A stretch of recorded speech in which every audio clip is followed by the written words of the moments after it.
Das war eine heiße Märzenzeit, trotz Regen, Schnee und alledem. Nun aber, da es Blüten schneit, nun ist es kalt, trotz alledem. Trotz alledem und alledem, trotz Wien, Berlin und alledem. Ein schnöder, scharfer Winterwind durchfröstelt uns trotz alledem.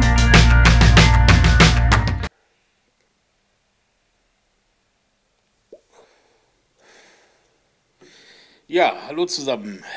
Direkt nochmal ein Video hinterher, vor der Messe. Ich habe Post bekommen, und zwar aus England, von einem Shop, der nennt sich Rolling Papers Express. Und der hat mir 5 Liquids aus seinem Repertoire geschickt zum Ausprobieren. Allerdings möchte ich jetzt erstmal, bevor wir auf die einzelnen Liquids eingehen, euch erst einmal den Shop zeigen, denn der hat einige interessante Features und naja, sagen wir, er erweitert das Bild tatsächlich ein bisschen über das Dampfen hinaus. Deswegen jetzt erst einmal ein Schnitt und wir schauen uns mal zusammen den Shop an. Bis gleich. Ja, hier sind wir jetzt also auf dem Desktop von meinem alten Firmenlaptop. Ich muss mich dafür entschuldigen, ich habe den Hauptrechner dort nicht am Internet, deswegen muss ich das jetzt hierüber abfilmen. Ich hoffe, dass das dann auch soweit klappt. Auch die Audioaufnahme ist jetzt über mein neues Headset. Werden wir sehen, wie das funktioniert. Gut, das ist jetzt also die Seite von Rolling Papers Express. Und ja, wie man das sieht, dann wird man als Dampfer erst einmal glauben, man ist hier falsch. Ganz einfach, weil, wie der Name auch schon sagt von dem Shop, geht es primär erst einmal um Zigarettenpapier, ja, um Blättchen. Da gucken wir gleich mal ganz kurz rein, einfach aus, ja, wie man so schön sagt, Interesse neu gehen. Sehen wir, dass die mittlerweile auch einiges an E-Liquid hier mit aufgenommen haben. Hier also E-Liquid Flavors, E-Liquid Brands und tatsächlich auch etwas Hardware. Ja, gehen wir nochmal nach oben.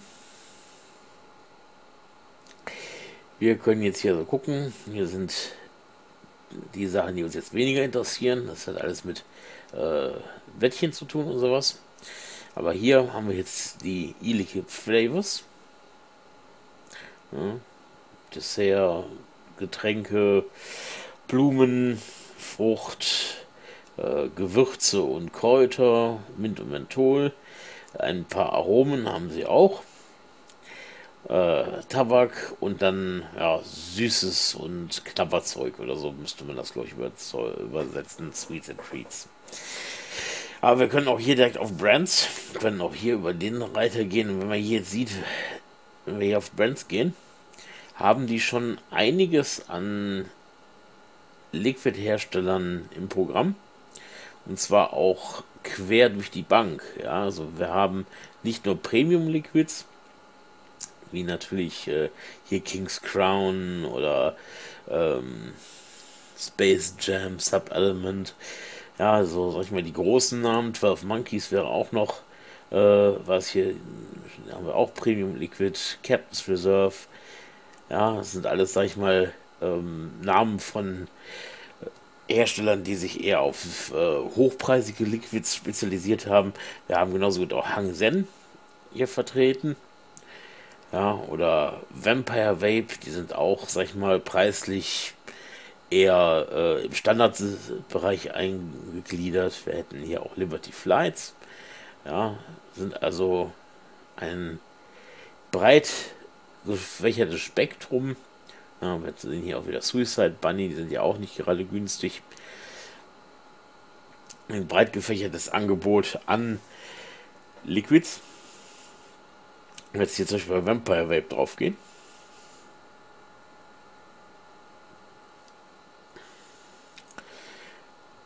sehen wir erstmal hier einen einleitenden Text, der also uns sagt, wo das herkommt. In dem Fall ist Vampire Vaporwave aus den UK. Ja, so einen kleinen Text, der uns ein bisschen was zu dem Hersteller erzählt. Ja, hier auch was, sag ich mal, die Besitzer des Shops empfehlen, ja, was die hier bei RPE, um das mal abzukürzen, sehr gerne dampfen. Ja, und dann kommen hier halt die Liquids, ihr seht, wie gesagt, Vampire Vape sind eher im normalen Preissegment eingeordnet. Ja, dafür haben wir hier halt dann auch eher so die Standardgeschmäcker. Ah, Heisenberg haben sie auch schon. Ja, das Klonen betrifft nicht nur Geräte mittlerweile, sondern halt auch Liquids. Ja, und hier gibt es dann halt auch noch eine zweite Seite von denen, was dann nochmal weitergeht.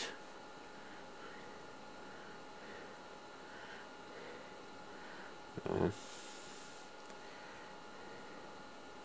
Ihr seht also, wenn das jetzt hier nur eine dieser Brands ist, dann sind hier viele, viele verschiedene E-Juices. Und hier sehen wir es auch gerade.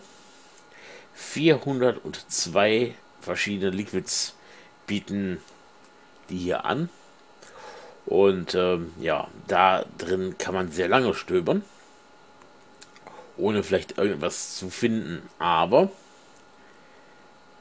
wir haben hier den E-Juice Finder. Den werden wir mal ausprobieren, weil der ist sehr hilfreich.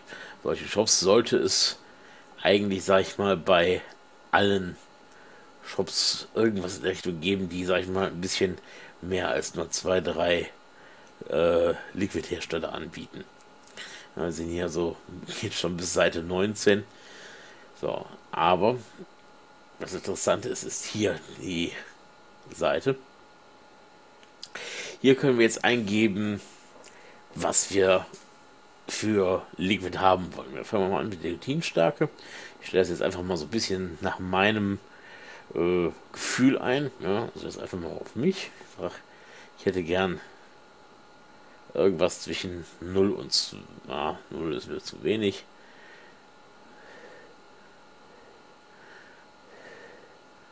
Machen wir 6 und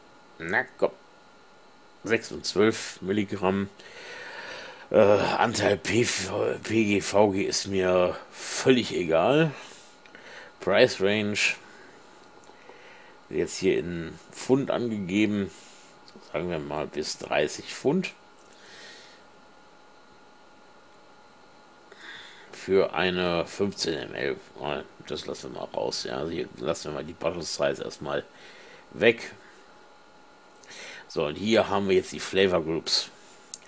Werden gleich mal uns 1, 2 Liquids sozusagen rauspicken, die hier dargestellt sind. Aber hier können wir, wie ihr seht, zig verschiedene Geschmacksrichtungen angeben. Fangen wir mal an, sagen wir, wir nehmen Cheesecake, Blaubeer, Mandarine, Menthol, Papaya klingt interessant, Peanut Butter, Cookies, Custard ist gerne genommen, ein bisschen Rum, Kokosnuss und noch irgendwas, nehmen wir noch Banane. Ja, sagen wir, das sind so die Geschmäcker, die ihr jetzt bevorzugt, oder der Nutzer jetzt hier bevorzugen würde. Und dann sagen wir einfach, finde Produkte. So, dann schmeißt er uns eine Liste von Liquids raus, die irgendwas, ja, wo diese Geschmäcker irgendwie drin vorkommen. Angefangen halt von hier ganz einfach Liquids, hier dieses Tasty Puff, bis hin halt zu komplexen wie das Cosmic Fog oder hier Captain's Reserve. Und so könnt ihr ganz schnell in diesem riesigen Angebot die Liquids zusammengefasst bekommen, die für euch interessant sind. Ja. Und dann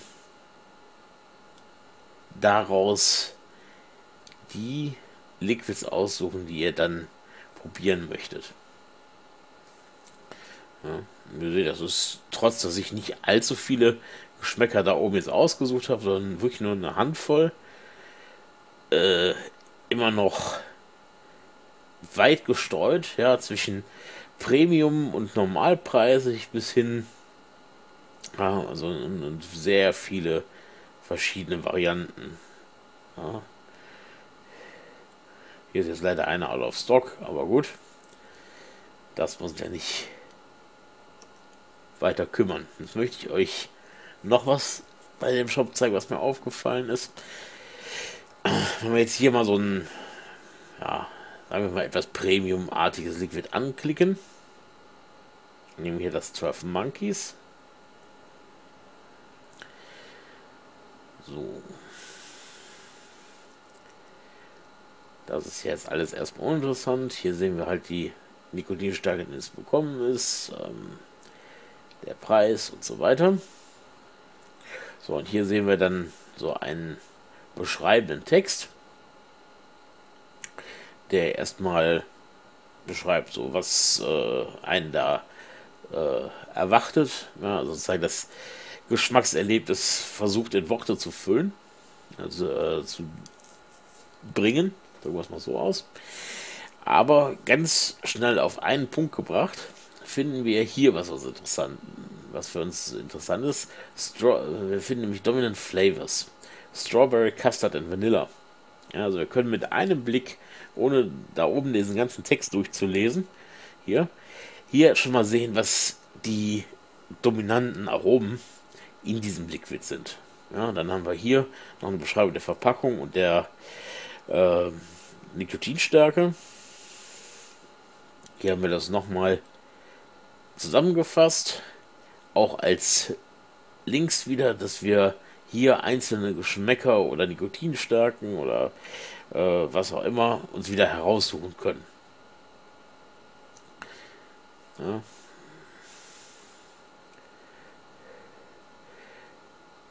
Da haben wir dann noch, was die Lieferung und so weiter angeht.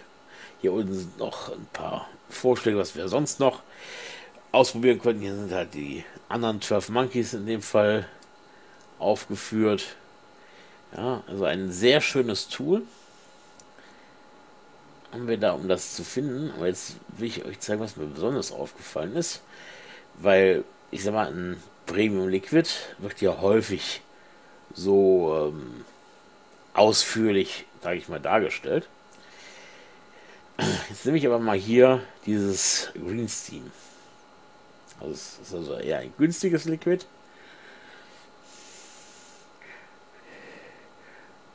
Ja, und hier sehen wir auch, dass die hier selbst für diese recht einfachen Liquids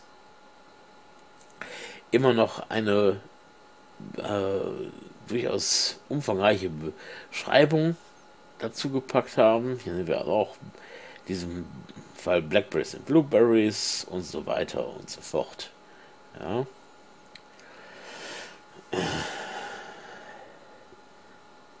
Die beschreiben also wirklich jedes Liquid. Hier iPuff sind auch eher günstige Liquids.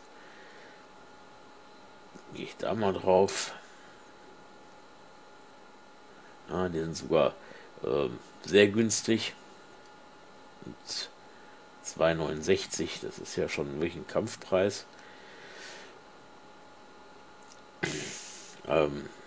Auch hier ist eine Beschreibung über die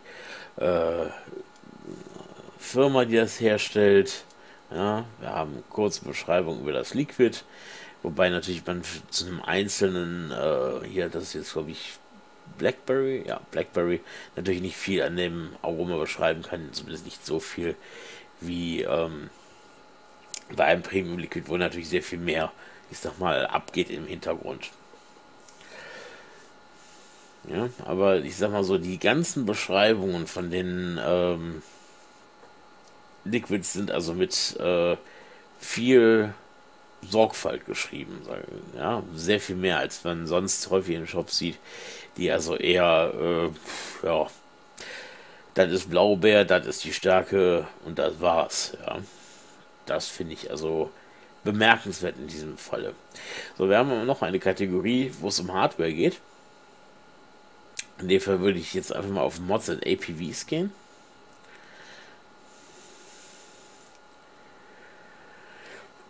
So, hier wird erklärt, ganz klar, was ist ein Mod und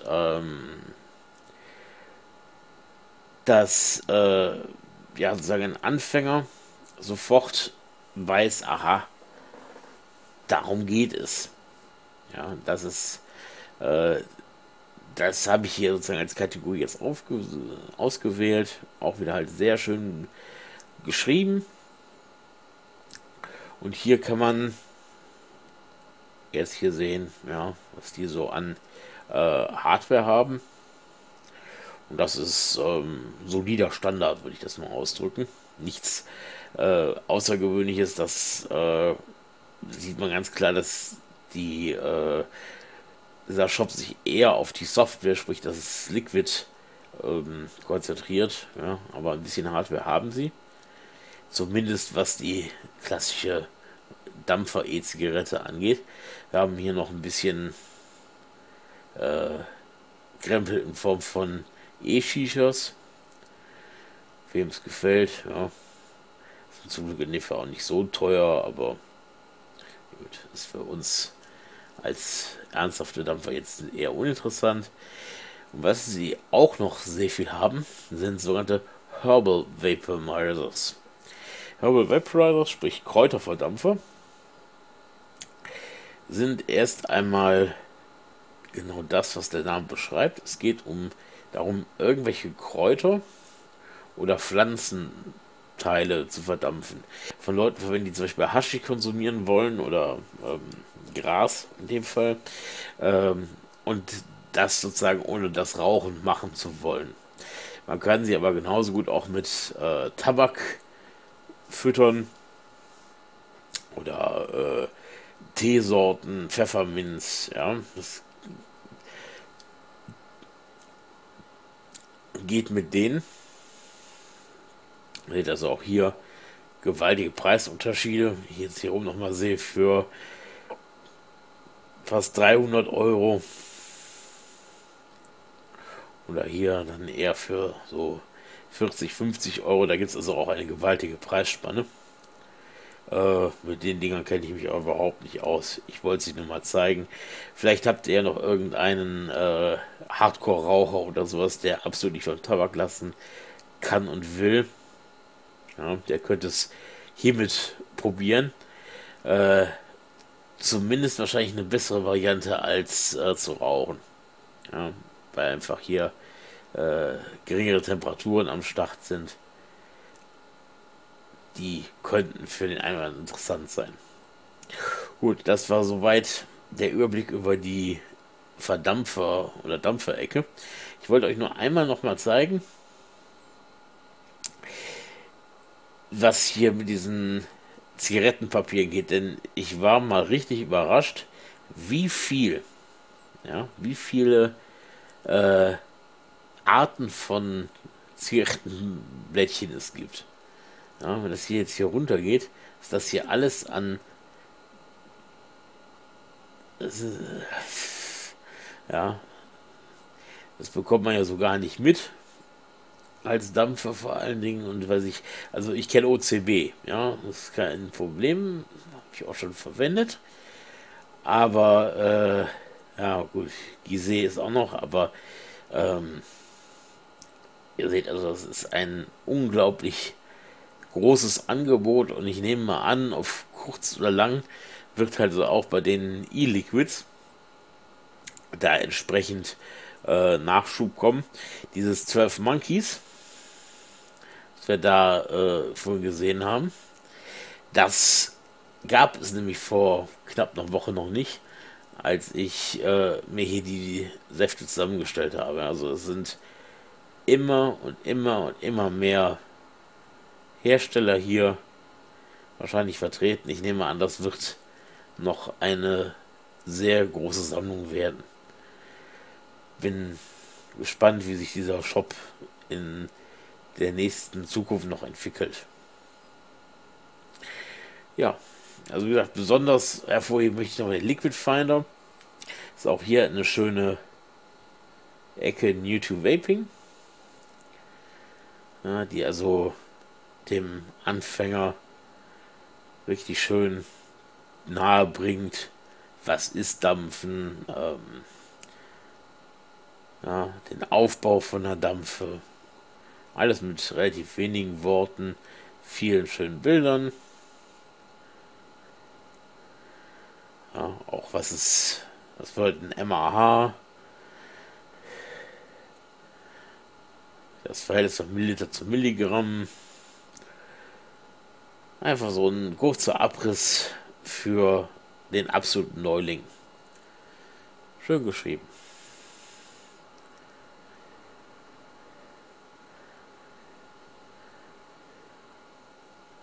So, ja, gibt es auch einen kleinen Blog innerhalb der Seite noch.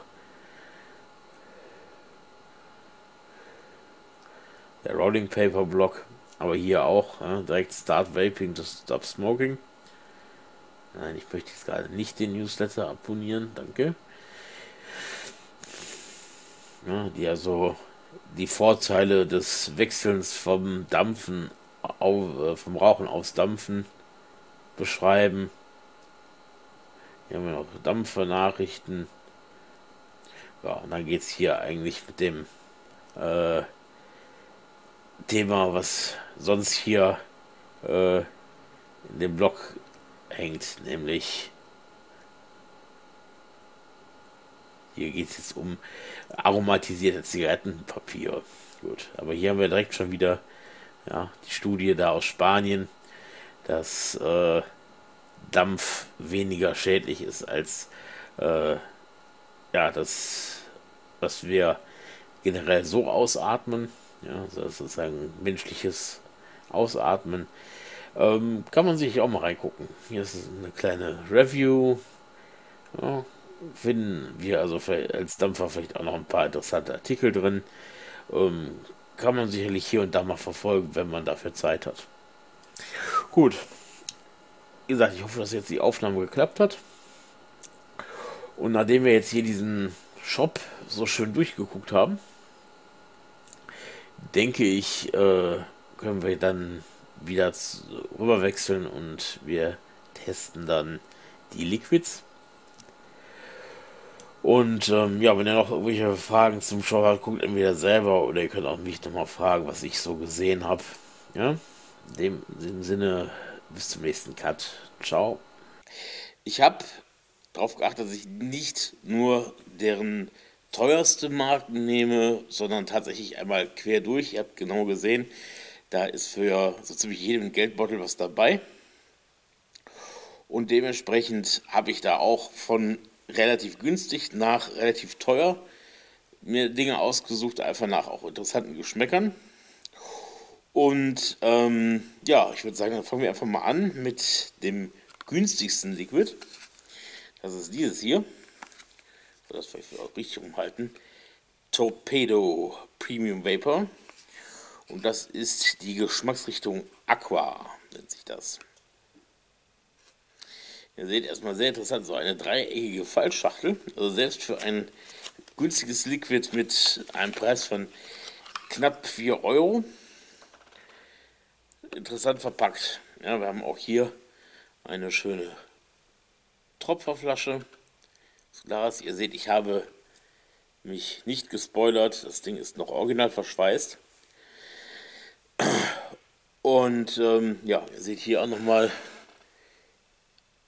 100% made in the US. Ja, also ein Liquid aus den USA. So, laut Geschmacksbeschreibung erwarten wir hier Limetten aus Florida. Florida Key Limes. Wollen wir mal schauen, was die so können. Wie gesagt, also recht günstiges Liquid. Aber das muss ja nicht schlecht sein. Vor allen Dingen, weil wir gleich nochmal vom selben Hersteller sozusagen eine teure Liquid-Serie haben werden. Fruchtig. Nicht säuerlich, was ich bei Limette erwartet hätte. Eher so Richtung Fruchtgummis. Das Ganze werde ich natürlich wie immer auf meinem treuen Typhoon ausprobieren. Und das Ganze bei so etwa 20 Watt. Ja, 22,3. So. Mal schauen, was dieses Liquid so kann.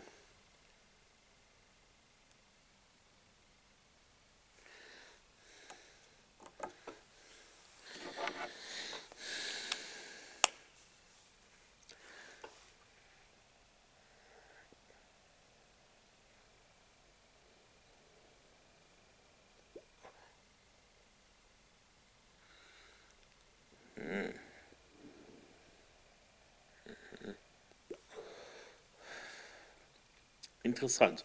Völlig anders, als ich es mir vorgestellt habe. Aber gut. Ich muss da nochmal ein bisschen nachlegen, um das nochmal so ein bisschen, wie soll ich sagen, zu verifizieren.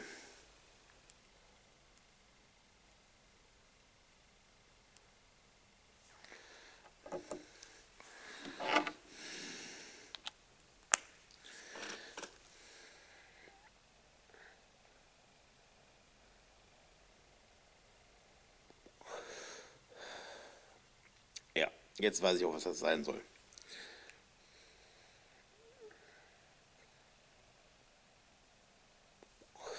Und zwar ist das nicht einfach Limette, sondern so ein Limettenkuchen. Ja, also es ist ein sehr intensiver Geschmack von gebackenem Keks, Kuchen, Bohnen, so etwas in der Art. Also diese etwas, Verzeihung, härtere Krustenaroma, sage ich mal. Also das Ganze mit so einem fruchtigen, ganz leicht säuerlich, aber vor allen Dingen halt noch eher süßen Beigeschmack.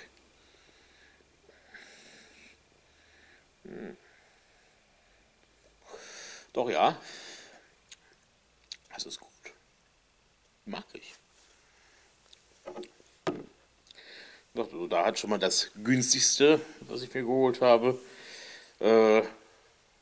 tatsächlich einen Treffer erzeugt. Ja? Also Torpedo Aqua. Wer so Gebäcknoten, ein bisschen Frucht mag, richtig gute Empfehlung.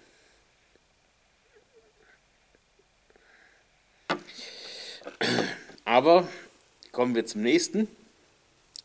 Mit etwa 8 Euro, so ungefähr doppelt so teuer, ist dieses hier.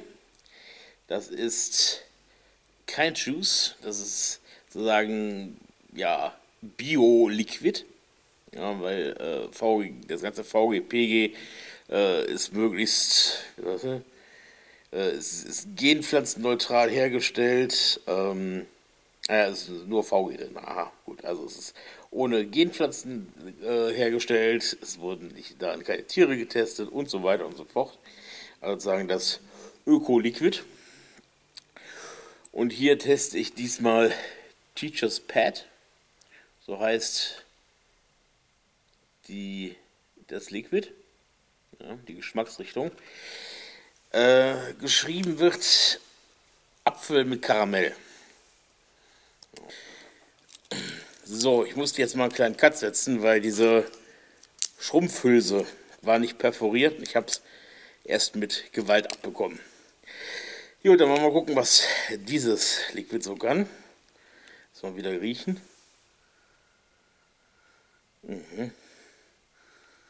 Also das Karamell rieche ich jetzt gerade vorgründig.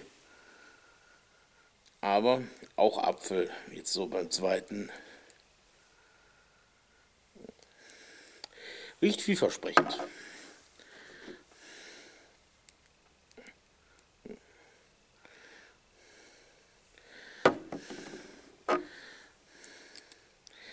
Wie gesagt, PG frei, nur Glycerin, Wasser und Alkohol. Plus natürlich Aroma.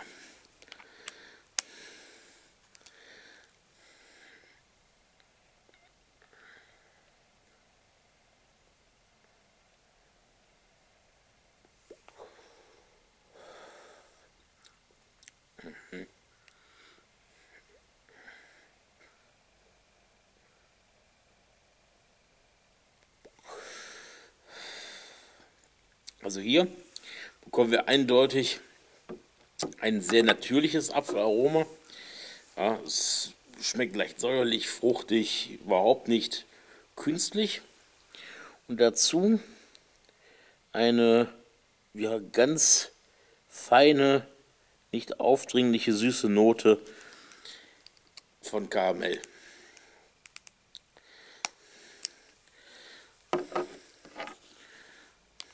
Ein zweiter Zug so zum Durchtesten.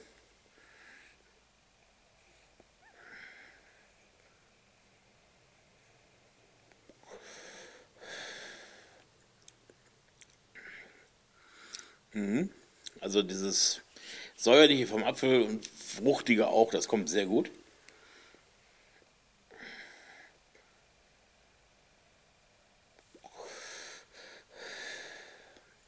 Und das Karamell ist auch gut darauf abgestimmt, ja, es ist rund das Liquid. Man hat wirklich die ganze Zeit ein Geschmackserlebnis mit so leichten Spitzen und da geht immer irgendwas auf der Geschmacksnerven. Sehr schönes Liquid. So, kommen wir zum nächsten. Spielt in der gleichen Preiskategorie. Und zwar aus der Reihe Vintage Vapors. The Legend. Ja, habe ich schon ein paar Mal in irgendwelchen Shops drumherum gegeiert. Ja, und überlegt, könnte ja auch schon mal ganz interessant sein. Vor allen Dingen, weil ich die Verpackung von diesen Vintage E-Liquids so interessant finde. Ja, das ist also nicht die normale Flasche, sondern sieht aus wie so ein richtig schön stylisches Zippo-Feuerzeug. Okay, so geht das auf. Ja, und dann hier drin nicht rausnehmbar, aber hier mit so einem extra ja, Druckfeld, um das Liquid zu tröpfeln, ist dann hier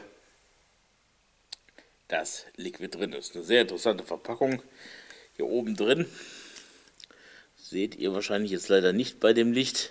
Ist auch noch so eine Gummifläche, die genau hier drauf drückt, ja, damit das also auch euch nicht irgendwo in die Tasche reinsupft, wenn ihr hier versehentlich Druck ausübt.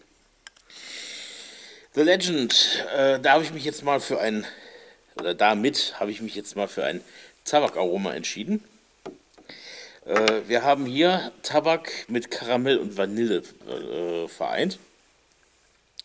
Und ich bin sehr gespannt, wie das so kommt.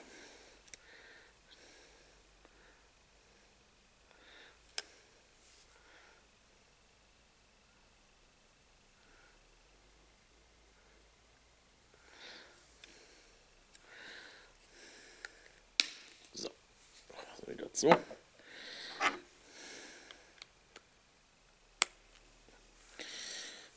So, The Legend.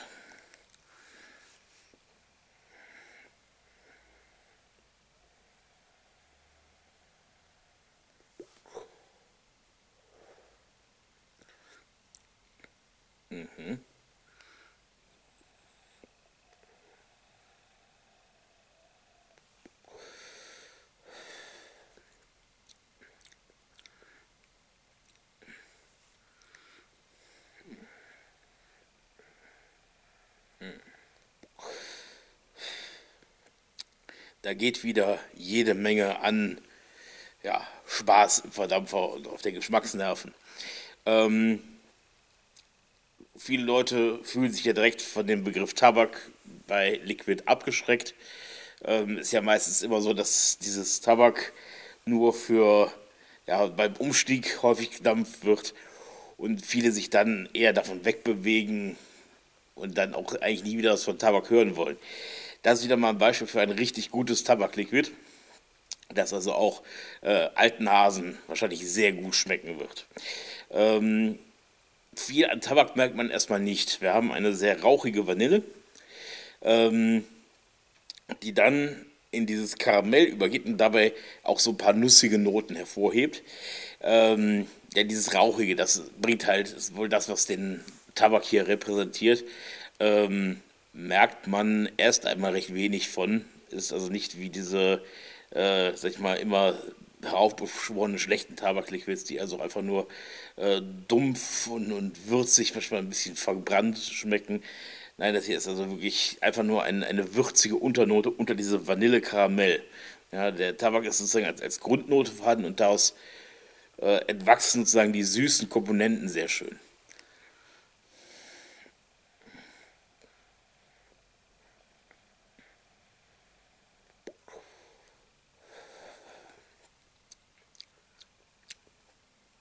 Auch wieder sehr lecker. So, nachdem wir jetzt das Mittelfeld abgefrühstückt haben, nähern wir uns der Spitzenklasse. Da hätten wir als nächstes das The Duke von Rain Liquids, oder Raindrops, raindropsflavors.com steht hier drauf. Auch schon wieder aus den USA. Hier ist auch nochmal geschrieben, hier 100% made in the USA. Ja. Aber hier auch wieder eine sehr interessante Verpackung, die ja, an Whisky erinnert, mit dieser teilbaren Pappschachtel. Ja. Und da habe ich jetzt richtig schön eine 30 Milliliter Flasche bekommen. Ja, und das ist The Duke. Die 15 Milliliter Flasche kostet 10,79 € bei diesem Shop. Und ich muss wieder diese blöde Schrumpfhülse hier runterkriegen. Mein Gott, was ist denn das? Moment.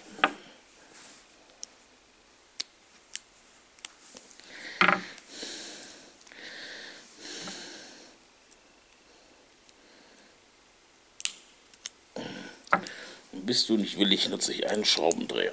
So. Ab damit. The Duke wird beschrieben als süßer Apfel mit Melone.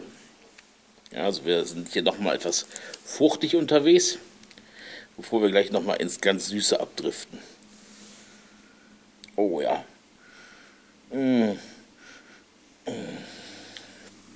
Also die Melone riecht man sofort. Und ich meine auch eine Apfelnote riechen zu können. Mal gucken, das so schmeckt. Auch hier wieder wunderbar ein Glasdropper, den man wunderbar tröpfeln kann.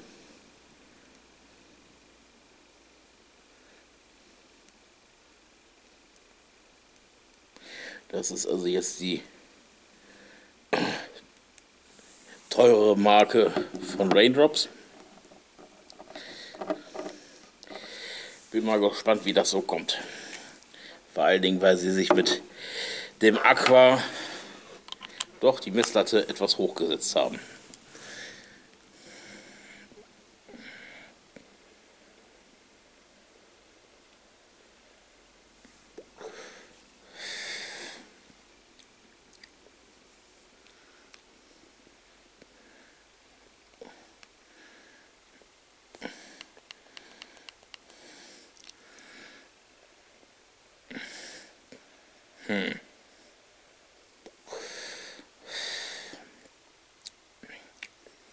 Okay, das war jetzt eher enttäuschend.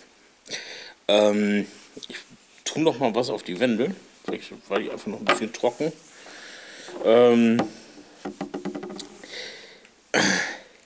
Ein großes Mischmasch von nichts Ganzem und nichts Halbem.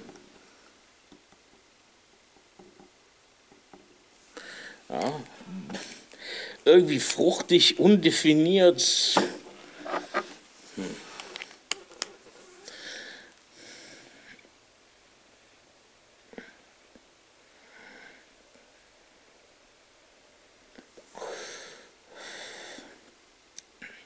Okay, es ist ein bisschen besser, aber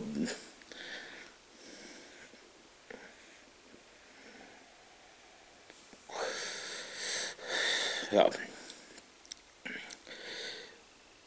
das ist jetzt wirklich die Enttäuschung aus diesem Paket. Man schmeckt Melone, man schmeckt irgendwo auch noch was dabei, ohne dass man wirklich einen Apfel rausdefinieren könnte. Ähm, Das war's. Ja, keine Nuancen, die irgendwie herausschlagen, keine Veränderungen während des Dampfens.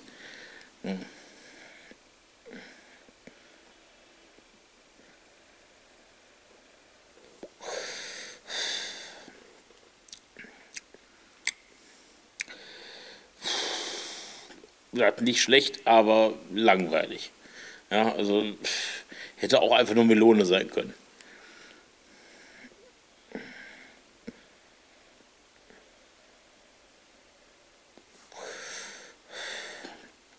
Okay, leicht säuerliche Melone, aber es fehlt irgendwas.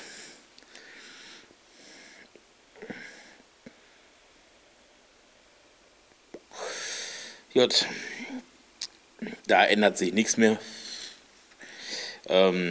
Bleibt mein Urteil bisher leider tatsächlich der Loser in dem Paket. Schauen wir mal, was der letzte so reißen kann. Okay, dann kommen wir jetzt zu dem höchstpreisigsten Liquid mit 14 Euro. Space Jam. Ja. Da bin ich sehr gespannt. Ich habe mir die Geschmacksvariante Venus rausgesucht. Wird beschrieben als eine Mischung aus Marshmallow, Erdnussbutter, Karamell und Sahne. Ja, das ist also schon eine Mischung, die ist nicht ganz einfach, kann ich aus eigenen Mischererfahrung sagen, weil da schlägt es gerne mal das ein oder andere Aroma drin tot. Ja, dann merkt man die anderen, aber von dem anderen überhaupt nichts mehr. Bin gespannt, wie die das hinbekommen haben. Ja, hast du mal was für den richtig süßen Zahn. Die anderen waren alle 12 Milligramm. Ich habe es jetzt hier in 18 bekommen.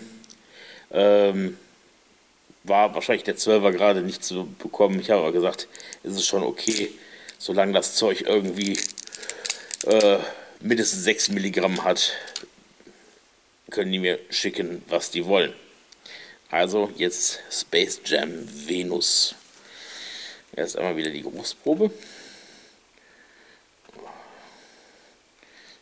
Das sieht schon richtig süß aus. Ja, diese Ahornsirup-Farbe. Ja, und riecht auch süß. Ui. Ja, Erdnussbutter kann man sehr gut rausriechen. Auch so eine etwas sahnige Karamellnote. Das ist wahrscheinlich wieder so ein Entwicklungskiller.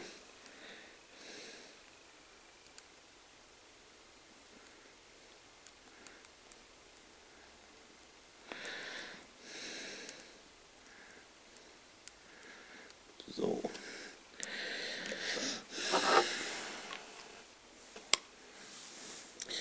Also dann auf zur Venus.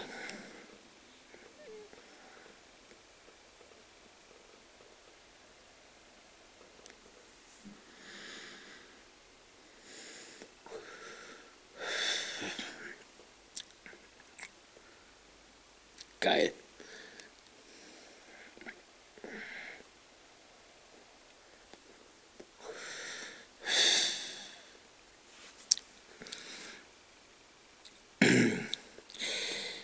Also,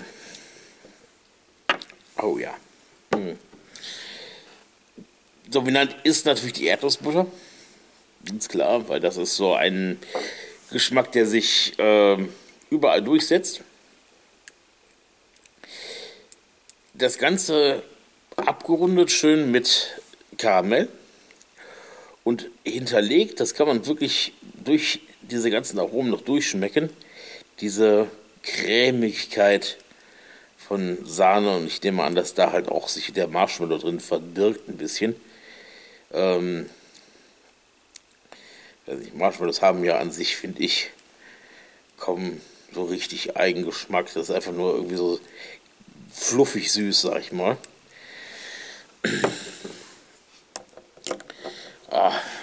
Das ist wieder so ein...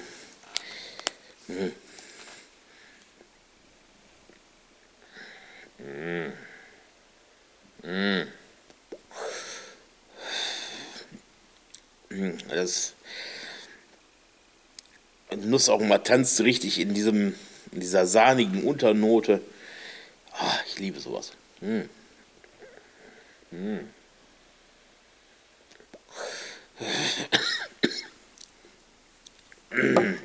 Merkt, zu viel gedampft jetzt auf einmal. Ein Schluck Wasser. Aber so verdammt lecker.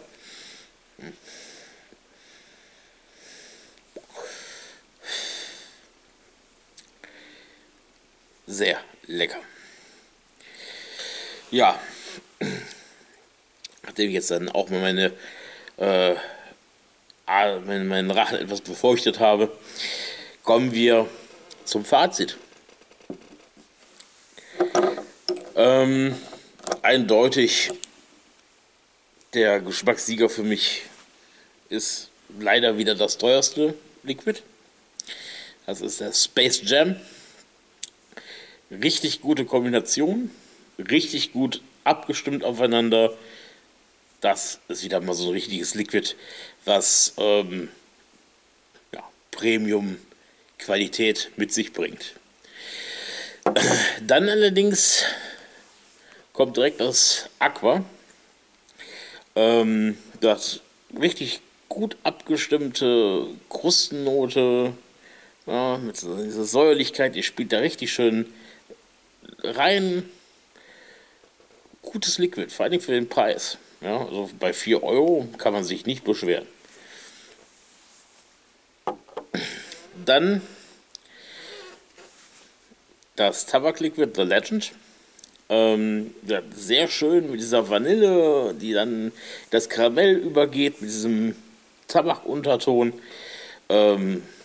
Auch sehr schön gemacht, würde ich sagen. Knapp dahinter käme dann Teacher's Pet. Ich weiß eigentlich nicht warum. Ich glaube, in dem Fall ist das persönlicher Geschmack. Also, dass mir halt dieses Vanille-Karamell halt mehr liegt als das Apfelkaramell. Ich kann es nicht begründen, außer einem Geschmack. Entschuldigung.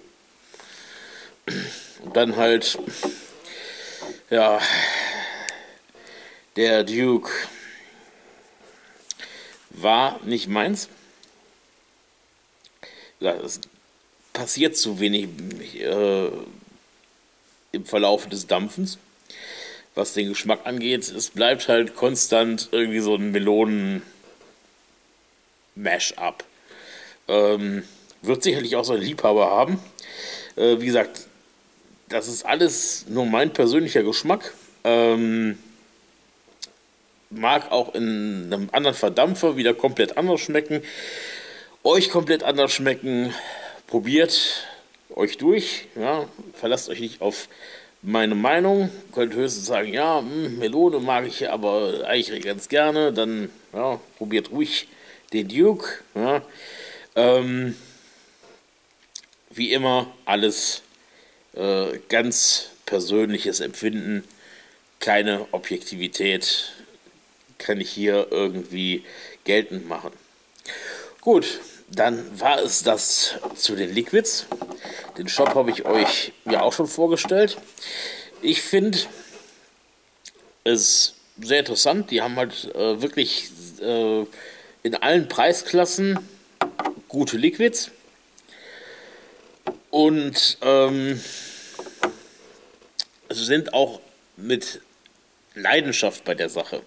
Ja, ganz klar. Man sieht, jedes Liquid, egal wie teuer oder billig, bekommt eine sehr ausführliche Beschreibung, wird schön dargestellt. Ihr habt den Liquid Finder, um euch aus einem weiten Spektrum an Liquids etwas auszusuchen und Dinge zu finden, die interessant sind. Natürlich ist wieder immer das Problem, dass dieser Shop nicht in Deutschland ist, sondern in Großbritannien.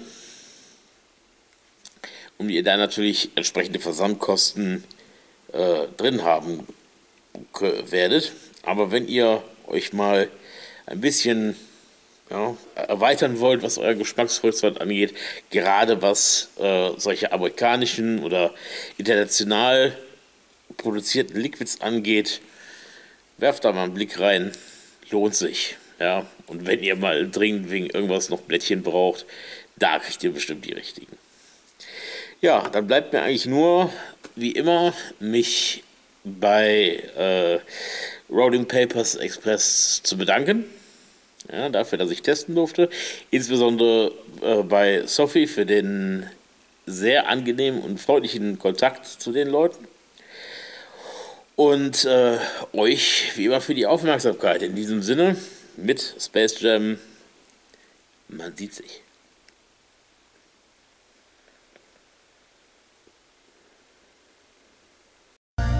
Doch sind wir frisch und wohlgemut und sagen nicht trotz alledem, in tiefer Brust des Zornes Glut, die hält uns warm trotz alledem.